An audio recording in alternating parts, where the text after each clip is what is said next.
महाराष्ट्र शासनाच्या वतीने उमेदच्या माध्यमातून जे महिलांचे बचत गट महाराष्ट्रभरामध्ये कार्यरत आहेत त्यांना सुंदर असं व्यासपीठ निर्माण करून देण्याचं काम ह्या महालक्ष्मी सरसच्या माध्यमातून झालेलं आहे।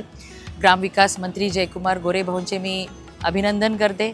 मुख्यमंत्री महोदयांच्या मार्गदर्शनामध्ये खऱ्या अर्थाने बचत गटातील महिलांचं लखपती दीदी बनण्याचं स्वप्न ह्या माध्यमातून पूर्ण होत आहे आणि शहरी महिला वर्ग जो ह्या प्रदर्शनाला उदंड असा प्रतिसाद त्यांनी या ठिकाणी दाखवलेला आहे। कारण मी आत्ताच भेट दिलेली आहे आणि सगळ्या बचत गटांच्या महिलांनी ज्यांनी इथे स्टॉल लावलेले आहेत त्या महिला समाधान व्यक्त करत आहे की सुंदर असं नियोजन या ठिकाणी केलेलं आहे आणि खरेदी करण्यासाठी आलेल्या महिलांनी सुद्धा चांगल्या प्रतिक्रिया त्यांच्या दिलेल्या आहेत।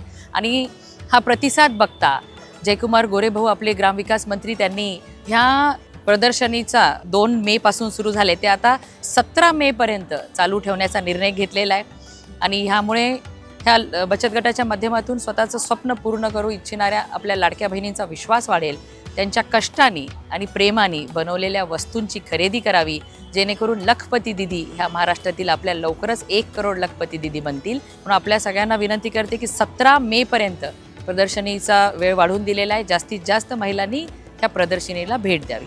धन्यवाद।